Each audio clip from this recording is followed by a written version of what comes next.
From a former Inkster police officer who beat a black man by the roadside for rolling through a stop sign to a serial cop impersonator who finally landed in court, here are 4 cases of corrupt cops who got humbled in the courtroom, starting from the explosively violent William Melendez. The purpose of this long, protracted sentencing was to offer you the one thing that this court believed you didn't give Mr. Dent: fairness and due process. Being a police officer is a tremendous and very rewarding occupation. I believe it's a calling on your life to do justice in the community. On January 28, 2015, you did not fulfill your job. You performed just us. On January 28, 2015, William Melendez, an Inkster police officer at the time, pulled over a black man for rolling through a traffic stop.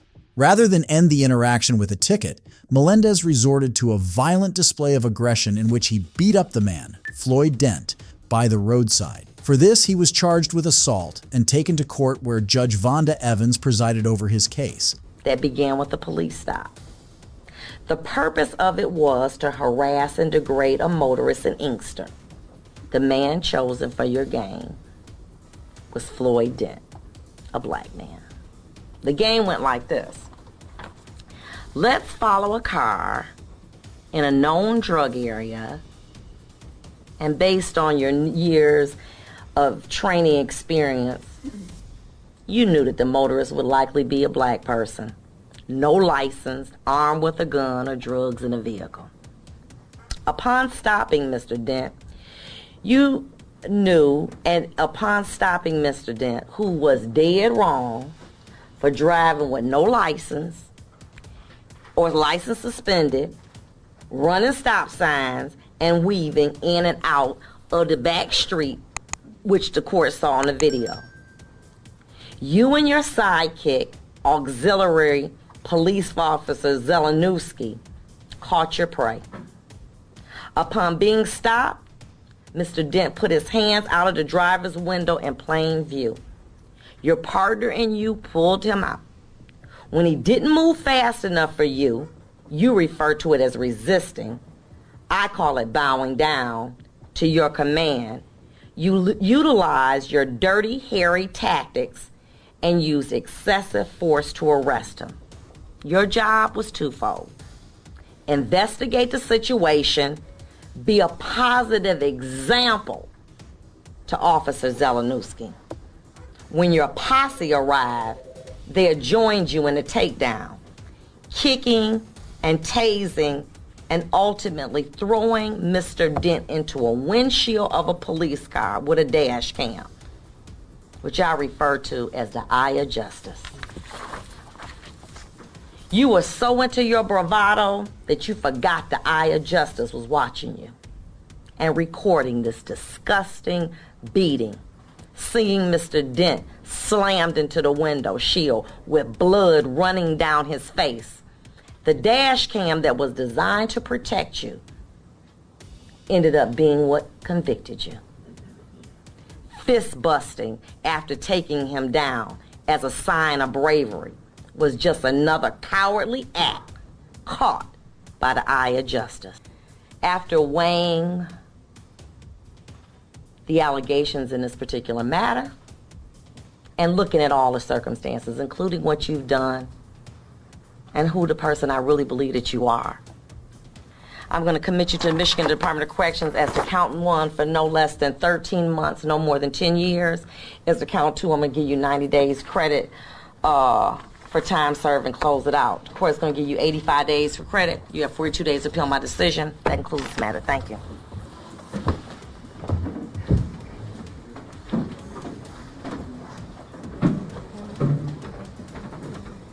Judge Evans painstakingly recounted each of Melendez's wrongdoing on that fateful night in January and ended by sentencing the tyrant to 10 years in prison. Floyd Dent also reached a settlement of $1.4 million with the city. But serial offenders like William Melendez aren't rare. Here's another one who's known specifically for his talent of impersonating police officers. Go, go, go!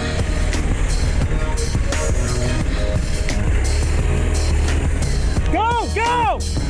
Last vehicle's a silver Suzuki SUV.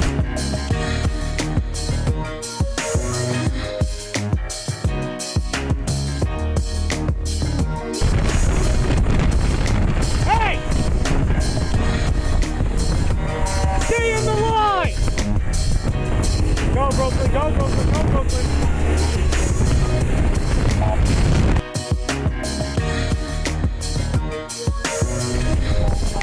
Roger.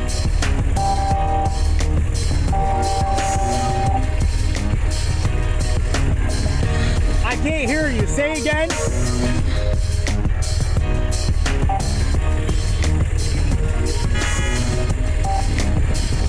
Roger.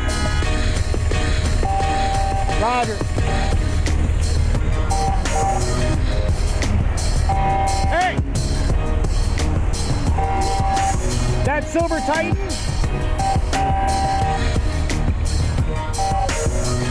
Go past me, Ryan.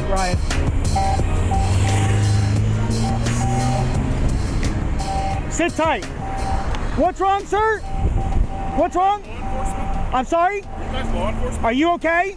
I'm great. Are you law enforcement? I'm asking you a question. Are you okay? Meet Jeremy DeWitt, a serial police impersonator, authority on the use of 1 million expletives, a man who actually knows nothing about the law, and a potential defendant in the court of law. If you're not law enforcement, I'm not stopping for you. Listen, if you keep going, we'll figure it out real fast. Let's figure it out real fast. Florida Statute 316, 1974 says we have the right of way with emergency vehicles. You need to sit tight, sir. No, I don't. You need to sit tight. Answer my question. I'm videotaping everything right now. I don't care. I'll get your tag number. If you continue the way you are, we'll have to take care of the situation. I need you to sit tight. Would you let me speak? If you're law enforcement, identify yourself to me. What agency? We're with Metro State, and we're a state certified agency. You sit right there, please, sir. Do you have? Thank you. Do you have the? Can you write me a citation? Excuse me. Come on, man. Get out of the f***ing way. I got to deal with this f***ing idiot. Move. Sit tight, sir. Please don't continue. Hey, boy. Hey, piece of boy. Reach for it. Mother boy.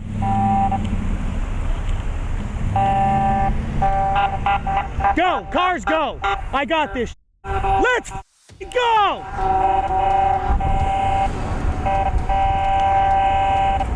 Brooklyn, go back them up. Go figure it out. I got this.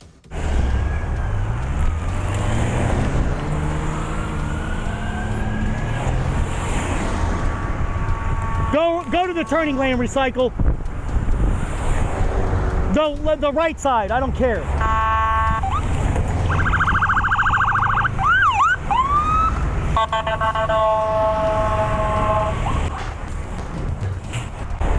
Mother.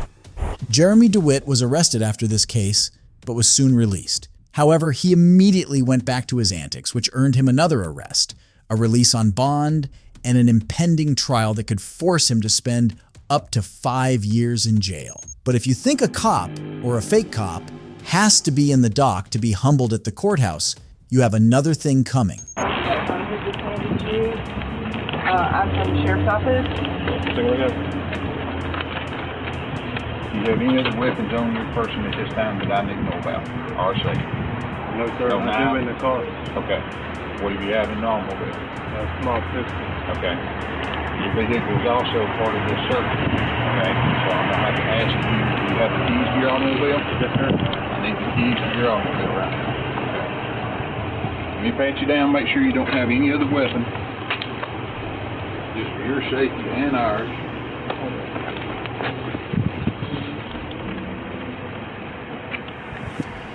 Okay. Just hang tight, we'll get all this resolved. On the 23rd of February 2017, two attorneys, Revel and Garcia, had just walked out of a courthouse after a hearing for their client, Lloyd Edwards. They were immediately accosted by police officers who claimed to have a warrant that allowed them to search Edwards. The warrants that you all have are for his person That's correct. and for his vehicle. That's correct. So he is given the phone that's on his person. Okay, I have video of him handing the phone to you, you handing the phone to her. It's in the satchel right now. Yeah, you all do have that, but that is not on. When you all No, I'm came not on here at him the courthouse to serve with this Brian warrant, on the search that was warrant. not on his person. So you all are not entitled to that. Okay. Well, all right then. We'll go the other route and get that other phone. All right, you just gotta apply. Okay, we're standing here, and we have it on video that he handed his cell phone to his attorney one and they handed it to another, and it's in the satchel that is right here. Well, are we being detained? At this moment in time, They're not denying it. We have it I'm on going video. to detain you until we determine the next course of action. Give me Well, just a minute. what I have is Okay. person and vehicle. I'm going to turn this off. I think what we just done.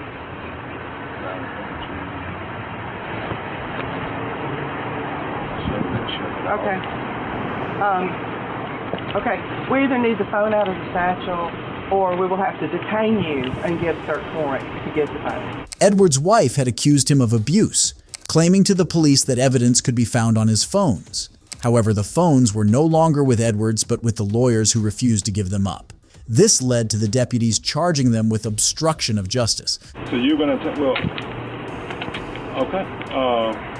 Well, we're not going to give you we're not going to give you anything that's on our person that you don't have a right to. So if you detain us, you have to have, there's certain constitutional safeguards to do that. But you're going to detain us, then hey, we're not going to run. So, and you all are telling us we are being detained. Is that right? At this point in time right now, you are being detained. Now, if they determine. Okay. You both are under arrest for obstructing government operations. Obstructing government operations. That's correct. Mr. Ashworth. This is definitely an unlawful arrest. But we're under arrest. We're under arrest. Yes, we're right. I'm not sure you're in trouble for it. I don't understand it. First, if you would turn around and make sure you don't have no weapon on you. Of course not. Okay. Just make sure. We have it on video. We have not broken the law. So if you're arresting us,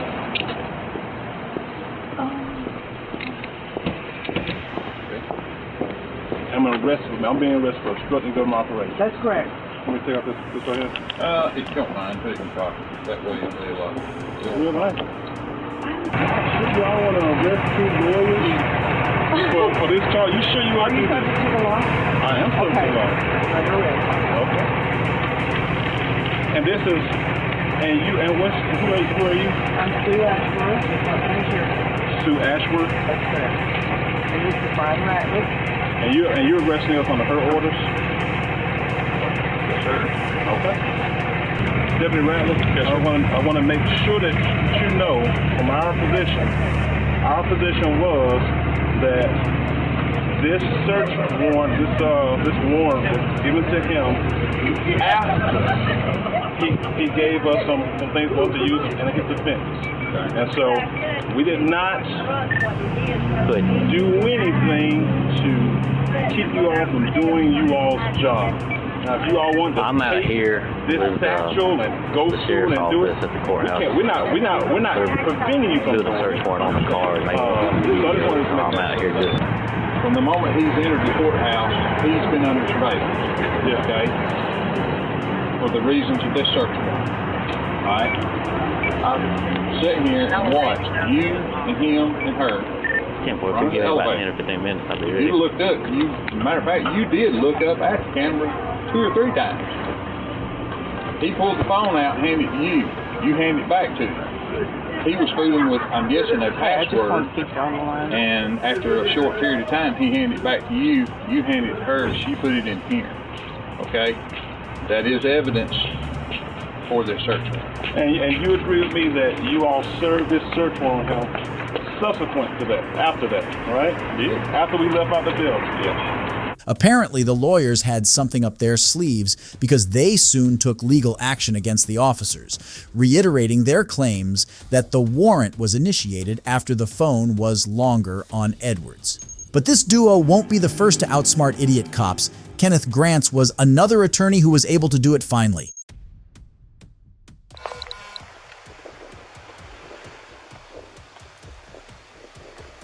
How's it going, man? You live over here, or what's we doing over here? I've had a couple people call in on you. Okay. Am I doing something illegal? Well, no, they're just calling on you saying that I don't recognize a truck in the area. My duty to check and see if you live over here or what's going on. I live over here. I'm here for a purpose. All right, you working? You see you got a ladder in the back. You working somewhere? Yes, sir. You got a driver's license on you just so I can identify you? Have I done something illegal? Meet Kenneth Grants, an assistant district attorney who on March 16, 2019, was sitting in his truck when he was approached by a police officer. The cop claimed that Grants was suspicious, however. This wasn't a crime. Yet he started to grill Grants with silly questions, completely unaware that the man knew his rights. Well, I like to identify you, just know who I'm dealing with, make sure. Fourth Amendment right now to show that to you. Well, if I'm making contact with you for a reasonable suspicion call like I am right now. Being suspicious is a misdemeanor or felony. Okay. Well, sir, here's the deal. I was called on you, okay? For a suspicious vehicle, you said yourself you don't live over here, you have a purpose. What's your purpose? Is the purpose legal or illegal? That's for you to determine. Okay. So for me to determine that, I need to see your ID. How is my ID going to determine whether I'm... Well, it helps to let you know who I'm illegal? dealing with. Let you know who I'm dealing with. But my name doesn't tell you whether I'm... Yeah, it would tell me, like, if I don't know if you belong over here. You said you don't, so I don't know if someone over here's got a veto or something against you, and if you got your ID Did or I something. say I didn't belong over here? You said you had purpose. I don't live over here. Okay. Okay. I do belong Okay. here. All right. So that's as far as I'm willing to take it. So you're not willing to give me your ID? I don't have any reason to. Okay. Well, do you have a reason for being over here? Absolutely. Okay. Can I know that reason? No. Okay. It's not none of your business. Well, it is my business if you're planning on breaking into something, which I don't know if you are or not. Make that determination whether you feel I'm going to break into something. Well, that's why I want to identify you to help me figure out the determination. How is my identifying? Okay, because if I identify you and I run your check and it says you've been arrested 5 times for burglary, then I'm going to go a little bit further. If it's nothing, I'm just going to identify you, kick you loose, have a good day. What suspicion of a crime do you think that have committed, about to commit burglary? 5-1, check me, start 502 over. So I have a call for service. Okay. I've had multiple. I've had multiple calls. And so if you're not from here, I'm not sure if you are or not, because I don't know who you are. Okay. My plate's right back there. I'm sure you can run it. Yeah. Okay. So is that how you want me to identify you? Through your plate? If that's what you have. Are you the owner of the vehicle? Do you suspect that I'm not? I have no reason to believe you are. Well, I'm sitting in a truck in front of the house, waiting. For what? Okay.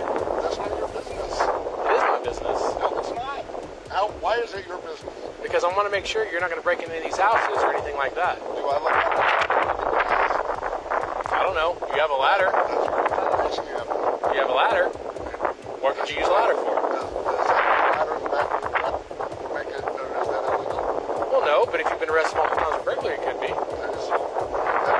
I'm trying to get your ID and make that determination. It's really not that hard. All I'm trying to do is identify you. I have a Fourth Amendment right.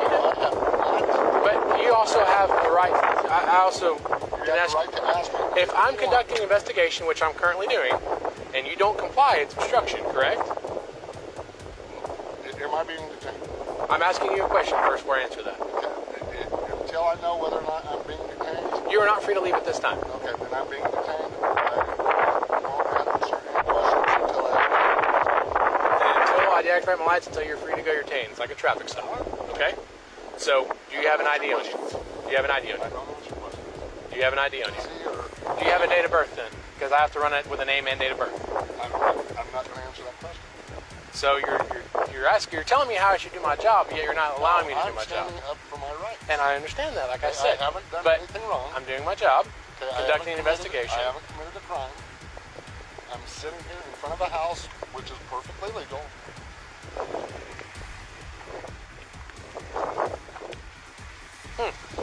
Well, you're not completely on the roadway there, sir. Okay, has anybody asked me to move? Do they have to ask you to move? It's private property? Okay, but there's also a public easement right here. Oh, this is a public, because this is the city of Blanchard Road, so it's a public easement? No, the side of the road is. Oh, because this is the city of Blanchard Road, so therefore make it city easement of city road, right? What are you trying to accomplish? What I'm trying to, all I want to do, sir, is identify you. Okay. On his own, the first cop managed to express enough foolery, but things somehow got even worse when another cop arrived on the scene. Okay, I haven't done anything illegal. Okay. Well, then you understand that by not identifying yourself appropriately as requested by the officer is illegal. It's obstruction. That's a secondary charge. Okay, I have to be, for you to ID me in the state of Oklahoma, okay, I have to be suspected of committing a crime, about to commit a crime. Well, you are committing a crime. You're trespassing. Has anybody told you to leave? Somebody has called in that you shut up. Somebody has First called off, in. you don't tell me to shut up. I'll tell you what I want to tell you. Okay, you're not going to Here's tell the me deal. to shut up. I'm Somebody called us 47, in. 48, I don't care 48. how old you are. You're not going to sit there and tell me to shut up. Here's the deal, man. There is no deal. I'm trying to explain don't to you answer what gives us the questions. right. You telling me I that don't answer we don't have the questions. right? I'm explaining to you how we have the right. You don't have a right to ID if I've done nothing wrong. Hello? Hey, Travis.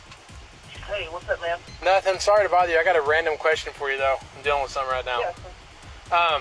So I got called out to an address out here in Blanchard, Summer Valley Road, for a suspicious vehicle. And gentleman's parked in a black pickup. He's from Oklahoma City, but he won't give me his name and tells me he doesn't have to give me his driver's license because he's not done anything wrong. He's driving a vehicle? Well, he's parked right now. Oh, okay. Well, technically, there's no obligation for him to identify himself. I mean, unless you've got reasonable suspicion that he's committing a crime. Well, the thing is I have no reasonable suspicion to believe that he's not committing a crime because he has a ladder in the back of the truck and he's in front of houses that aren't occupied right now. Oh, I see. Okay. Yeah, there's no compelled ID statute in Oklahoma. I have to think about, I mean, do you have anything else to suggest that he might be involved in something illicit? Well, I'm curious why a man from Oklahoma City is parked on a dead-end road in Blanchard.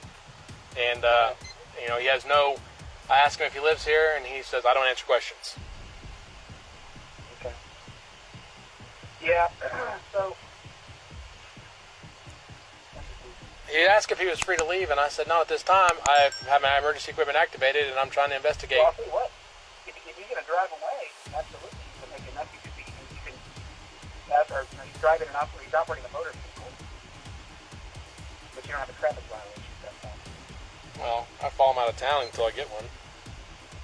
Despite this display of rudeness and idiocy, Grant stood his ground and refused to let himself be taken advantage of. Eventually, when the cops got tired of their meaningless rants and futile attempts, they let the lawyer go without any charges.